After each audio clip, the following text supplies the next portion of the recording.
to ensure that all that goes smoothly, a listing on the stock exchange ensures that we have the financial strength and ability to achieve our aspirations.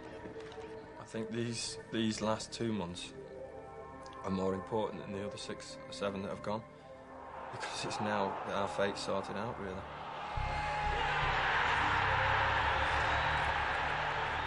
We just hope at the end of the day it comes off right, which I'm pretty sure it will. Pretty confident we'll pull through. Chris! Come on! Fucking come on!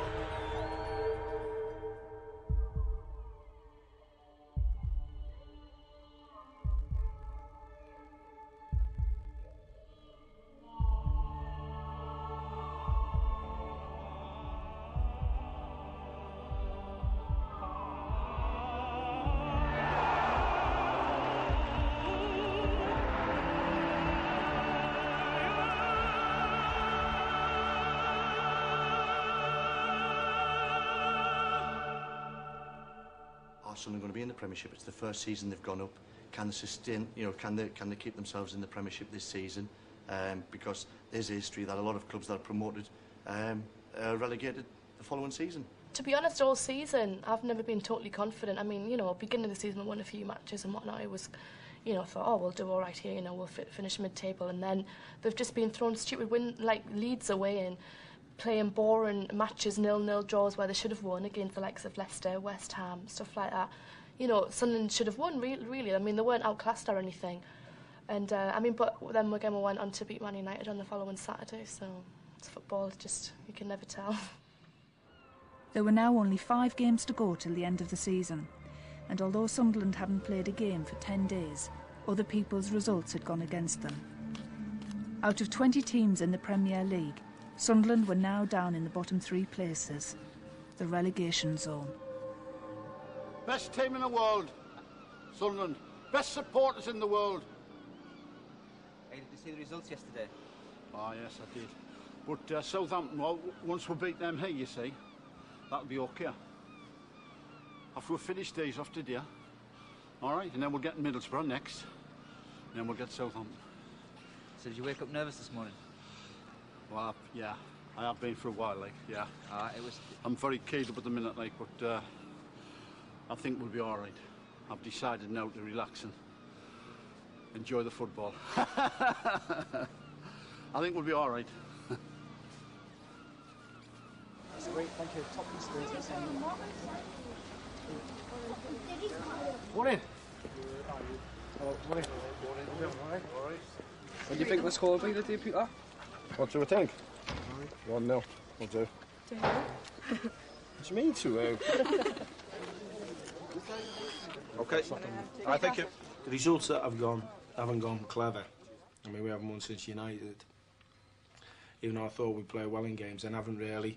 You know, we've gone 1-0 up against Forest and Newcastle, and haven't really got the second that kills teams off. And 3 points at this stage now is crucial. I think the morale's there and the spirit's there, but we just need to get results now. Well, I know, clean sheet of here, eh? Yeah. Out of the next 5 games, Peter's hometown team Liverpool were by far the toughest challenge. But let's not forget, Sunderland had beaten league heavyweights Manchester United and Arsenal when they played them here at Roker Park. A win wasn't impossible.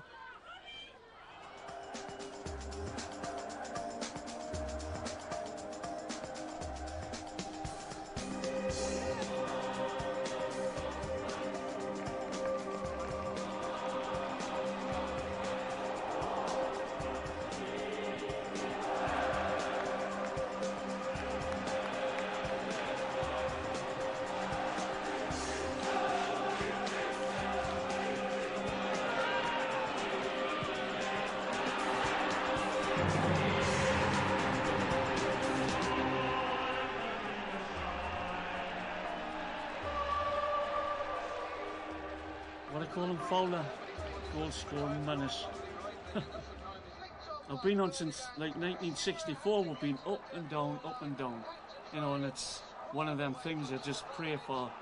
I'm not saying a miracle, but you know, hope. That's all. And It's not for the lack of endeavour, you know, but you've got to have skill as well, haven't you?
Difficult to come back from 2 behind, but we got in there for it, and our second, like I said, second half I was delighted with it. But first half we were a little bit sensitive. How frustrating is it to keep on putting in good performances and not getting any reward? We're in the bottom 3, and the most important thing is at the end of the season not to be in the bottom 3. So we've got to get results. You need I mean, I'd rather play crap and get a result. Yeah, it's a big game on Saturday against. Well, they're all big games, to be perfectly honest, but yeah, it's a local derby and it will be a big game. During the week you think, oh, who are we playing on Saturday? Oh, we've got to win this. You look at the tables during the week. I mean, you look at them over and over again and think, oh, if we get 3 points here, if we get a point there, we'll be safe.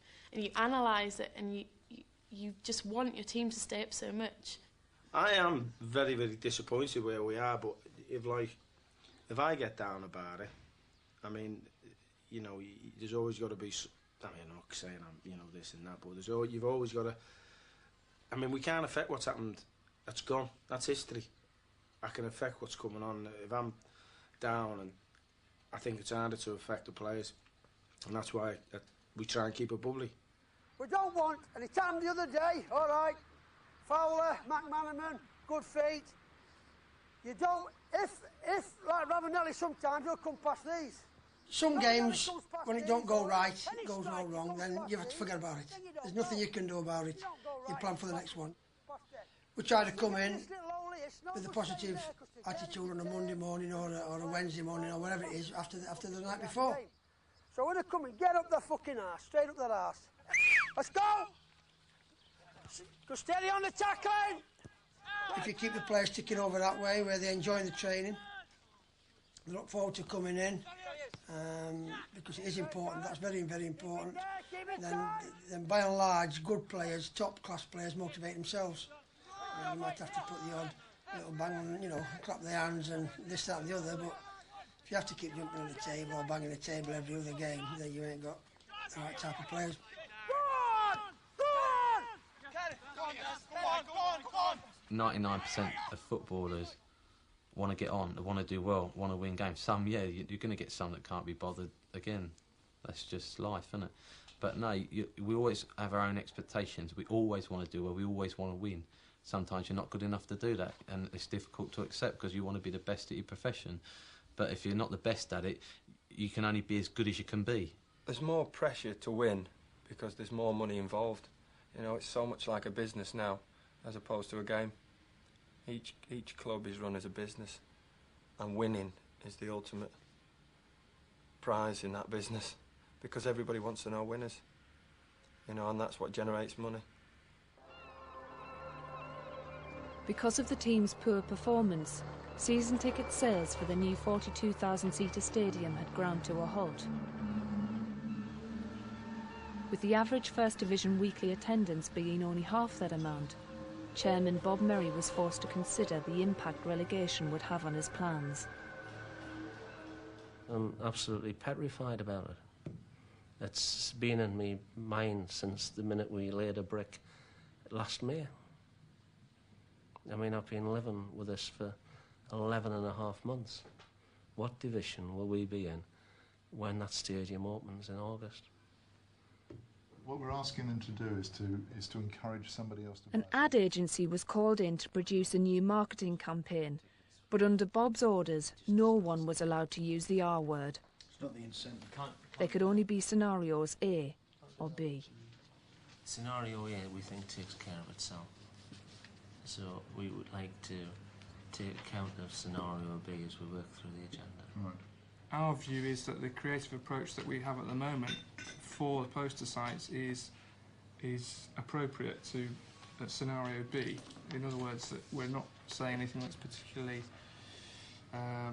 inflammatory, and in fact it's about the excitement of the stadium as opposed to the performance of the team. So our view would be to stick with it and just go with the plan. We look at the billboard now as well.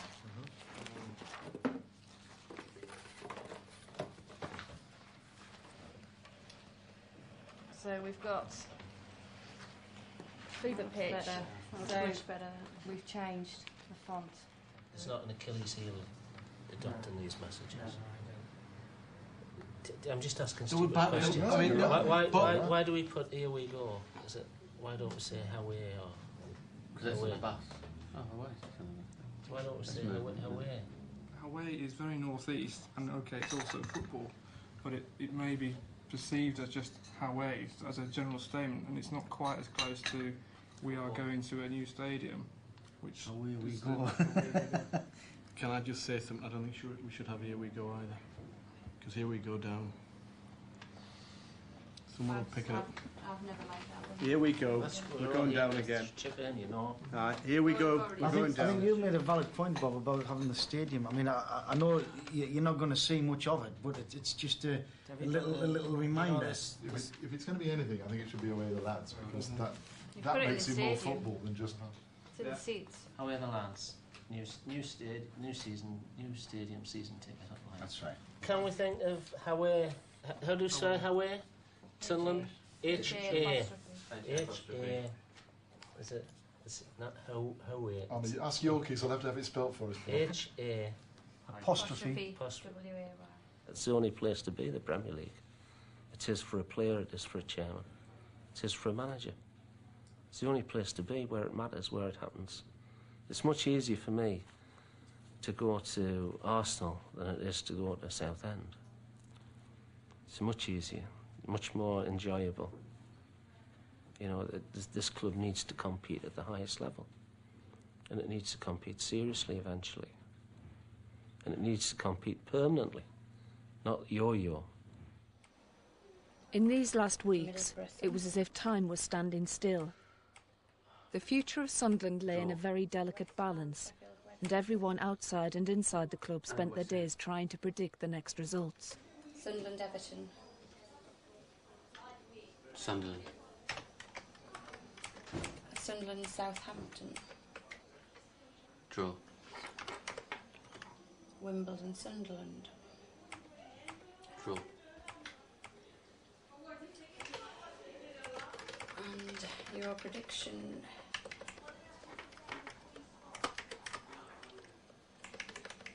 Forest down on 34, Southampton down on 39, Middlesbrough, Coventry and Sunderland on 40 points. So different. I think it would probably do us good sometimes to be a bit more dispassionate about the football, if we could think. Oh, maybe if you could switch off when yeah, I'm just it if we lost and think, oh well, because people do say, oh, you know, what do you think? How do you think it'll go?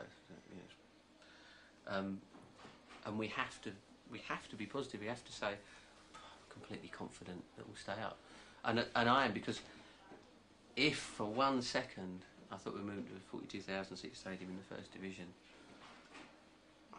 that's well, like I said, it's sleepless nights forever. We should have a time machine. Like working for a football club, you can't influence the actual outcome. You can influence how well the clubs run, whatever, but you can't influence the actual finished product. If the team went out there and won the next 3 games, brilliant. Everything's fantastic, and I mean, you could see the change of that. We could play tomorrow win, play Tuesday win, and it would look like completely different. Yeah. But somebody else may do something different as well, so one game could change it all, and it might not be one we're playing in.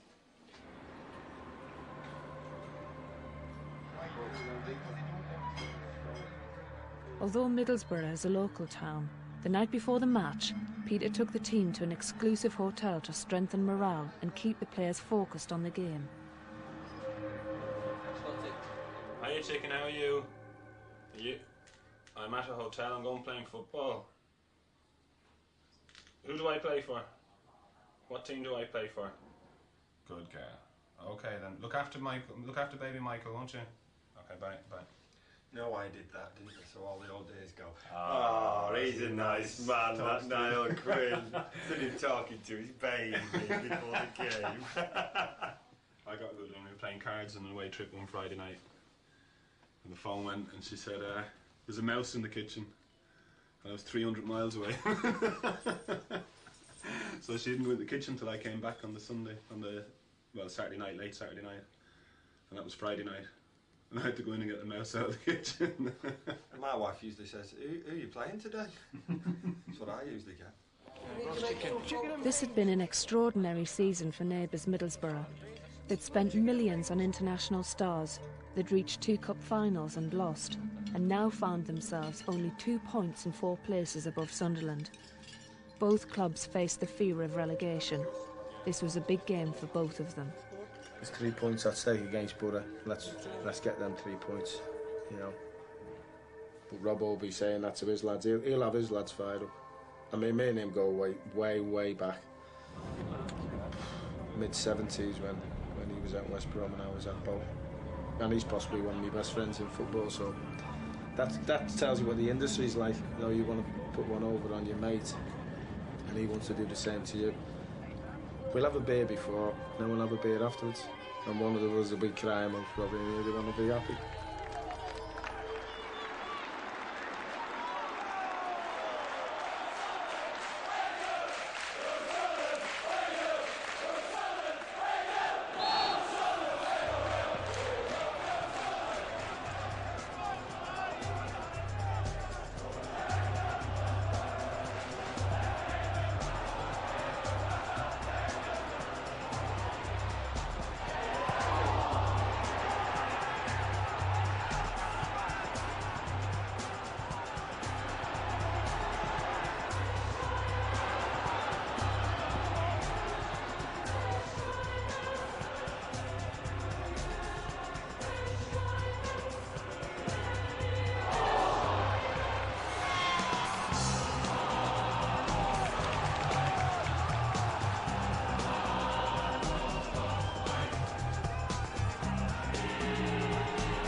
Sunderland went up to 16th place and Middlesbrough are now 1 place below them.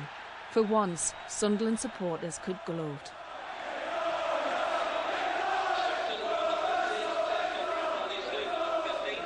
The fans were nervous, you could tell the players were nervous. The second half, the crowd got behind them a little bit and Sunderland started playing some good football. We scored and just the sense of relief. Please, let us hang on. I just couldn't stand it. I was up and down, didn't know, where to go. I was up and down the toilet, and when the final whistle went, I did shed a few tears, and I think a lot of people, even a lot of lads and men that I know, they were exactly the same. After the game, we went for a few pints, me, Rafi and Glenn again, and we says, oh, we're going to have a look at the new stadium, we're going to see it, like. And we're pretty tipsy out here, so you get up when the fence is round, I was tossing down with rain. We says, oh, we'll have to go and find our new seat. So we couldn't get out of the fence, barbed wire, so Finn's hole in the fence and we get in. We're walking through 6 inches of mud and clots. So anyway, we get round this corner and this big light comes shining on us, We're like, hey, what is this? And he's a security guard with his dog, he caught us, like. But we sat down and the concrete beam thing, we having a big crap at him, and he was okay, like, He might get round to this now then, but it's just when you've had a few drinks and you celebrate, and that's the type of thing you do, isn't it, I don't think there's anything else, you know, in life that motivates or can affect people as much as football. It's amazing, absolutely amazing. And I think the non-football people, it's very difficult for people to come to terms with how it can be so emotional, but it is. You see that all the time. You really do, and particularly in the northeast, as we've said, it's a bit intense to say the least. Oh, fantastic! Had no voice Saturday night. Absolutely brilliant. The lads played great. Wonderful goal, mind. So do you reckon any of these patterns have been more lucky for you than anything else then? The circles was the ones that was the winning ones. But we keep finding them a wee bit, like sometimes we'll cross the boxes. We haven't this time. We went round, just made it a bit different. I think the lads like it that way as well. So I don't think we've lost on circles. The corner to corner was, I think, was a flop. You know, we got beat there, like, so we didn't do them again. I would be try a few more in the new stadium. Work a few out. There's checks as well, isn't there? Oh, there's checks. So I like the checks, like, but there's all sorts, several ones. The pressure will not be off the players because they'll be trying for 3 wins. I know that for a fact, like. So will the gaffer. We'll not let them give in yet, like. It leaves us on 42, So West joint Ham on fifth. 42, Borough, Forest, Southampton on 39. So that leaves us one place above relegation, should the rest of our results come true. And for tonight... But I've been through and I've changed some more as well. I've done some more worst case scenarios because we were much further up than that, so I put a few more wins in for everyone below us. This is assuming that we win against Southampton tonight. We don't go down. In everyone's prediction, this was a safe 3 points. Southampton were below Sunderland in the league, and Sunderland were playing at home. But with only these 3 games to go, no one could afford to make mistakes. If we win it, we fucking stay up. We're going to win it, and we're going to stay up. Come on, get out there, do what you did Saturday. It fucking goes out the window. Goes out the window. And I'll tell you something now, if it's fucking tight, hey, don't fucking take chances. Get a point, we've got 2 more games. But attitude-wise, we go out to win the game, we go out to win tackles. Fucking come on, let's go. I've got to be careful. Shall I risk Quinny today? Shall I leave it? Shall I do this? I mean, shall I leave Darius out and play Mickey left back? I mean, they're all big decisions, like, you know, I've got a good squad of players here, and it's like any other manager, unfortunately, you can play, just play 11. It's up to me to make that decision.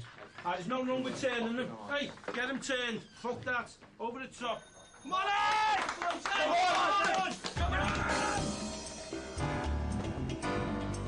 It is great. It is great, and it's every time you walk out on the park and the referee blows that whistle, boom, your decisions, your opinions on the game are there. Media. Come on! One there! Back in!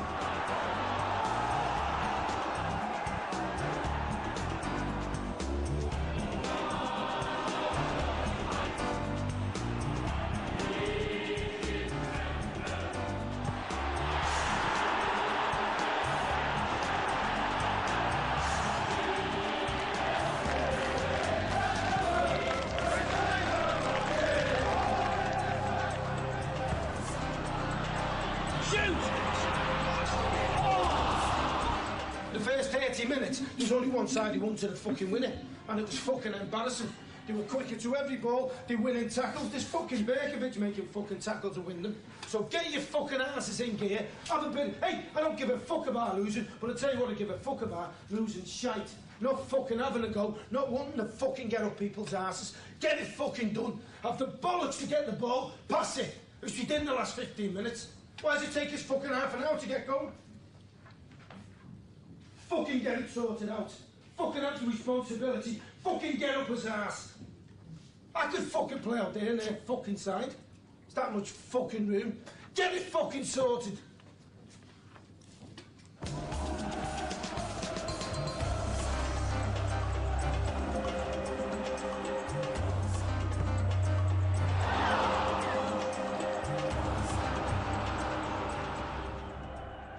really think the pressure being out there I wouldn't like to go out with as many hopes and aspirations on my shoulders. When you want so much for the club and the new stadium and everything that the club's doing,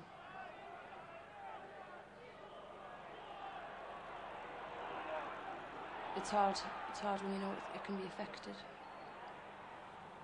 You couldn't describe that if Sunderland go down.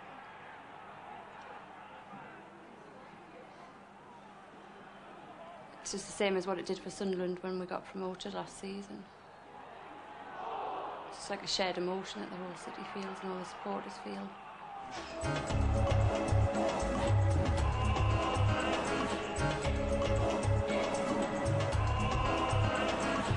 Come on, ref, time! It's about 10 minutes, good.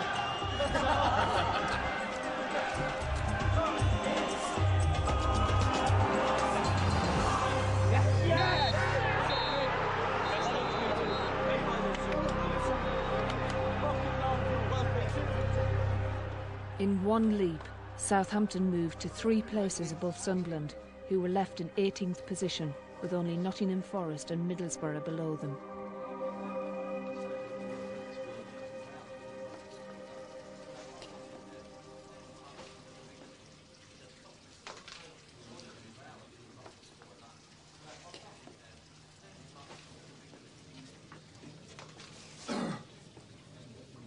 See you Thursday. 2 to go. 6 points. That's what we need. If we do that second, what we did second half, it'll be a problem. Disappointing, but come on. Let's just get in the back.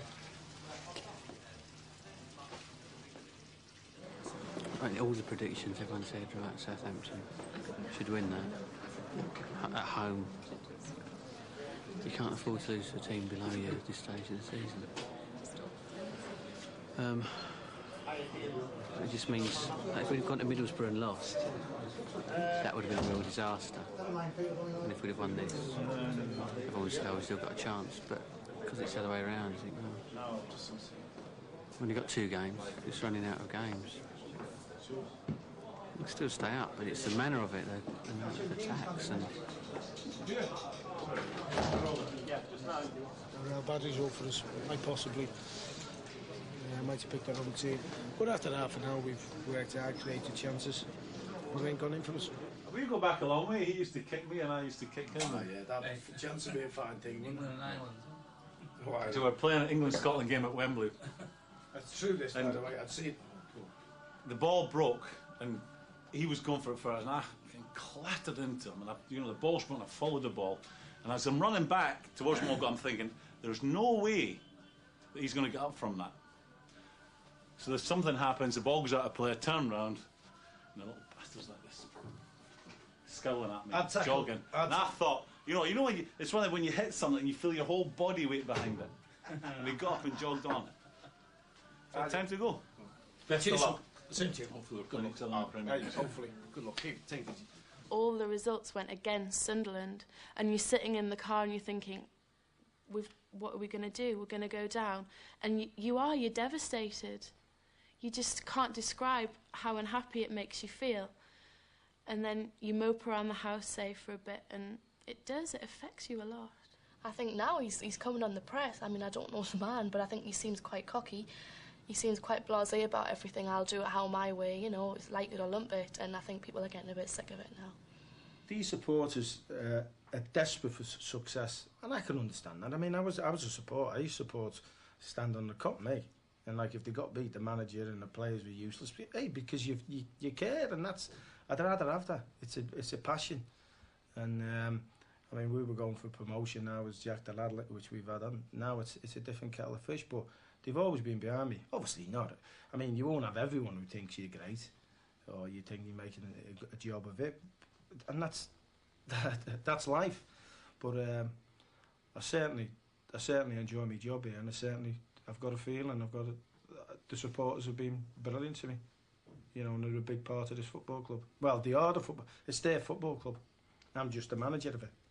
And when I'm dead and gone, Sunderland supporters will still be here. I know it sounds crap, but that's the way it is. Well, it doesn't sound crap. It's spot on.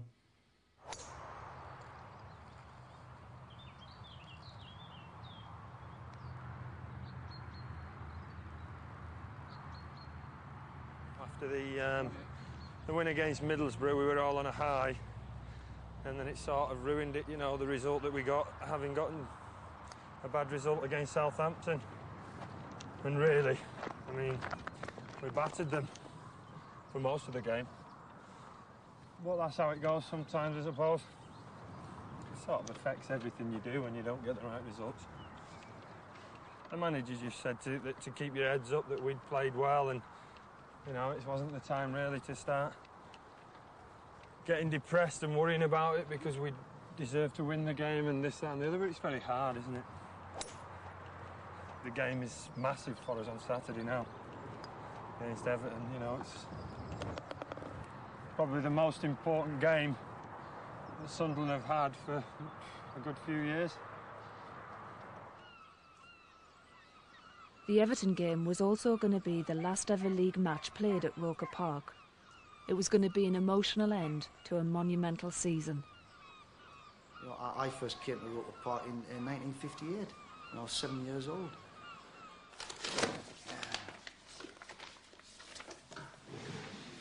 That's Peter Reid on the front, by the way. That was one of his very early games for Bolton Wanderers. This is 1976, this is. There we go. That's it in the Roker end. Had black hair then. I started as a boy in the boys' end, which was at the front of the Roker end.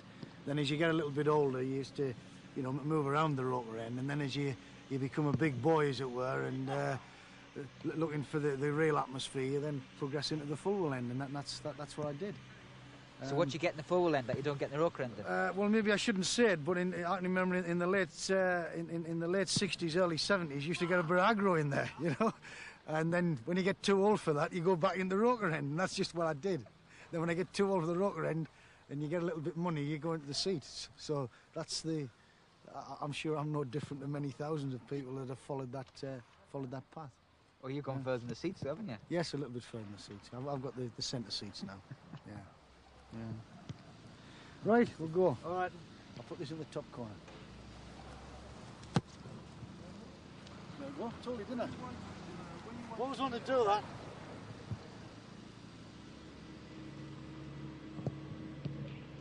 The atmosphere here is just, it's fantastic, like. And being a support, you can't explain. I mean, in '73, when we played Man City here, and Vic Halloran then was playing, he scored a goal from just off the centre line at the top. And there was a chap in front of me, and he turned around, he was actually crying. He was getting on a good age. And he says, I've dreamed this. He says, we're going to win 3-1. And he says, we're going to go to the final. I says, I hope so. And he put his arms around us and he hugged us. You know, and it's things like that. You look around, there was old people crying. And the atmosphere was electric, like, you know. You miss the crack, you know, when you're sitting in seats, you know, you sell when you score. You know, everybody jumps up and you're hugging each other, and that's all part of it. When you're in all seaters, you cannot really do that, you know. I'll probably miss the cold, you know. You think you know, but you probably miss the winter where you're shivering a bit and wrapped up in that, you know. Obviously, in the seats where you're roofing that round, it's going to be warmer and stuff. I think people will be upset to see it go, but you know, you've got to make the transition. You've got to change to a new stadium because it's all dilapidated really now, Roker Park. The end of the season meant it was time for the annual ritual, the Supporters Club Player of the Year award. We haven't gotten as many on the night as what we thought we would, and that's all down to how the team's playing at the time. I mean, usually we have about 300, there'll probably be about 180 here, so it reflects how the supporters feel at the time. And how are you holding out the season? I'll tell you that after the Everton game on Saturday. It's emotional, honestly. It really is. I don't want to leave Roker Park, but I think fate has it where Wearmouth Colliery is the best site, you know, and it's just, I don't know, I just get emotional as soon as I talk about it. It's just going to be awful. I think the Everton game being the last league game, that's when it's going to affect everybody. When you say you're emotional, what way do you mean you're emotional? Oh, I could cry. The Sunderland Football Club Player of the Year Well, one could say in Leeds by example. You don't need to say any more. It's Kevin Ball.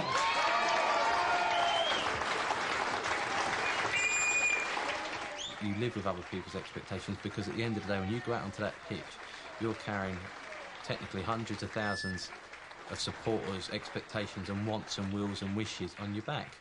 But it's not a bad thing, it's a good thing, because that's their support to you.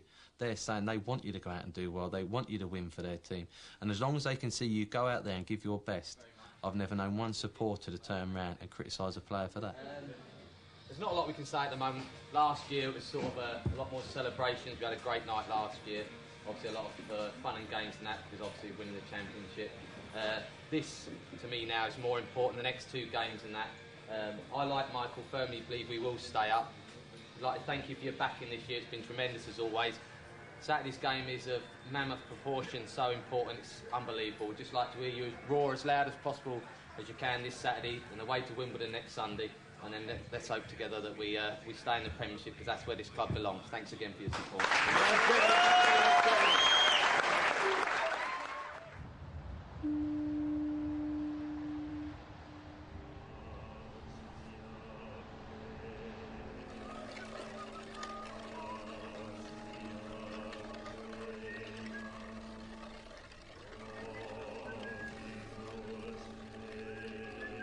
A lot of atmosphere here today, I would think. A lot of saddened faces probably as well. Although if we win, they would still be sad, like, because, you know, they're not coming here. But it's a new area. We need a new stadium for the club to advance to the top, which we want. The club's big enough to be at the top. And get some good players in, success, and we'll be laughing. Have you done anything different with the pitch today, Tommy? You said you hadn't lost on circles. Yeah, well, we have now. No more circles. There'd been some important games played here over the last 99 years, but this one was about as big as it gets. And it was ironic that Sunderland were playing against Peter's old club. So when was that? Everton won it. Tuesday the 4th of September. We won the title that year. Peter brings him up. I've known Peter since I was a young lad, and he's... how many grounds and games do you watch in it? Every ground in the country you'll see him at. And he's got that one from Bolton, which October the 12th, 74, my full league debut.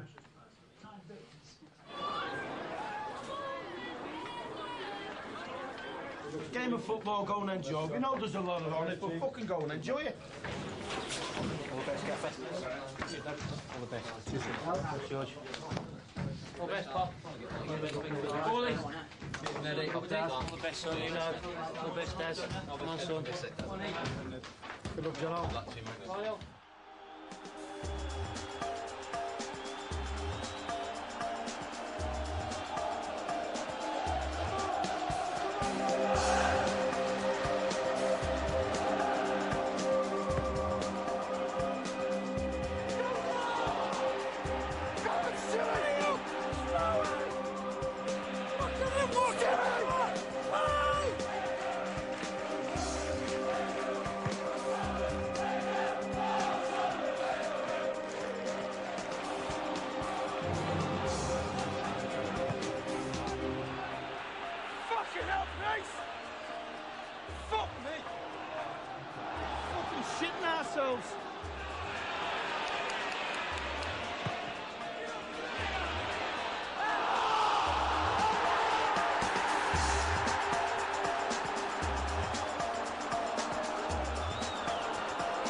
Worst enemies.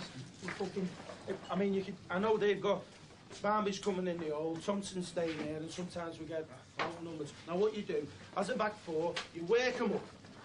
Keep working up, condense the pitch when they've got the ball. Hey, when you've had it, relax on it. Don't, hey, if it's fucking not on, come out and go on the other side. Just do that. I'm not asking you to do anything you can't do. Just keep the ball. When you've kept the ball there, it's smashing. But it's like it's a fucking hot potato. Fucking relax. The only thing that can happen is you get fucking beat. So fucking what? Ain't a fucking problem as long as you go out there and you relax. You're working your bollocks off and you're doing everything we want. But relax on the football. I mean, relax on it. Have the confidence to fucking just get out. If it's not on, down the side, come out.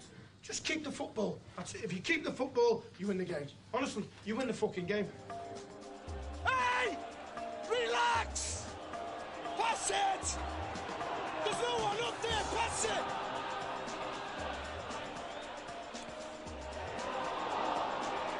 Hey!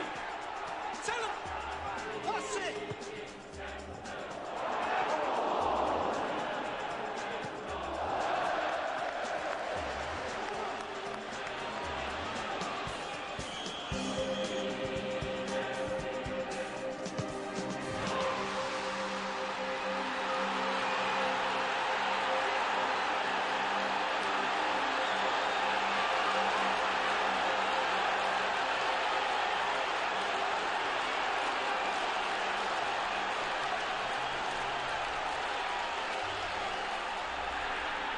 After all Sunderland had gone through this season, it looked like they were going to leave their old ground in style.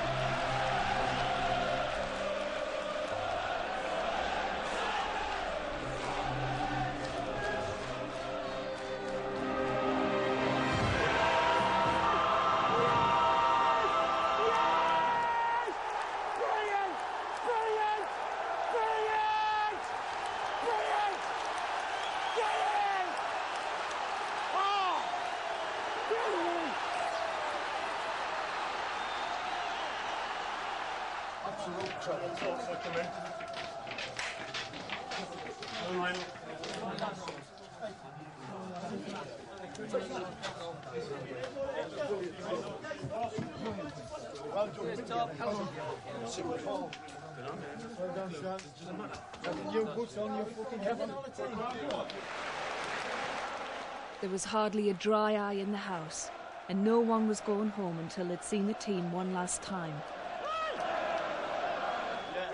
Should go out just for 2 minutes, right? Yeah, give it. Right, come on, let's get out there now.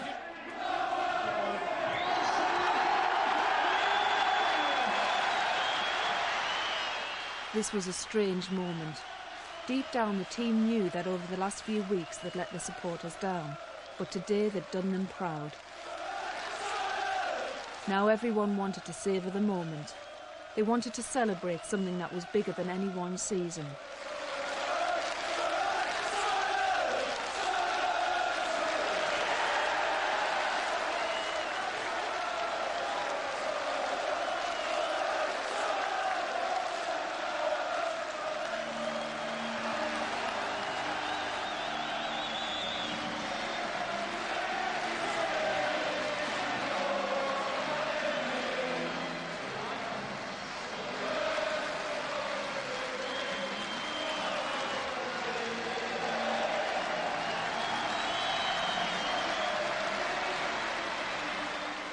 A very memorable occasion today. There's been a lot of emotion.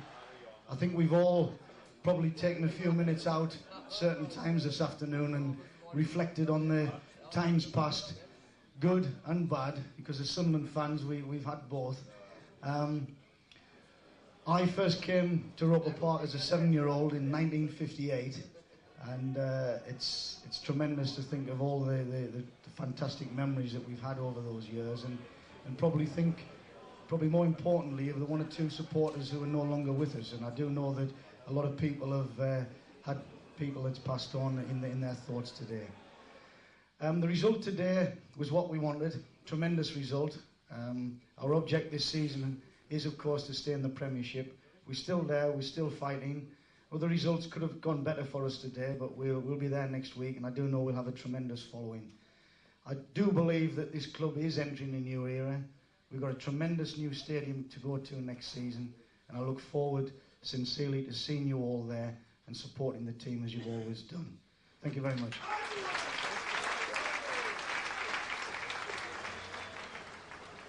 And down at the bottom, Middlesbrough, a winner 10 seconds from time from the penalty spot, keeping their hopes lingering. They do have games in hand on the sides above them. Coventry, beaten at home today by Derby County, find themselves back in the bottom three. Sunderland used their final game at Roker Park to beat Everton 3-0 and climb out of the relegation zone. I need us to be in the Premiership. I want to go and watch a football team that are playing the best teams in the land, that can attract the best footballers. From a football side of it, that's what I want. Once you're down, I mean, the other clubs you're playing, it's just not the same as being in the Premier League. I mean, I've watched First Division football before, and it's just not that exciting. This had been a painful season, but Sunderland had nearly reached the end. With only one more game to go, the team would soon know its fate. But as all supporters know, disappointment is something you can cope with. It's the lingering hope that really hurts.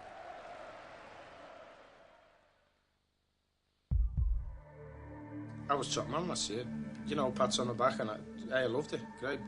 So I got to accept what comes with if we go down. But I think we'll stay up and positive about it.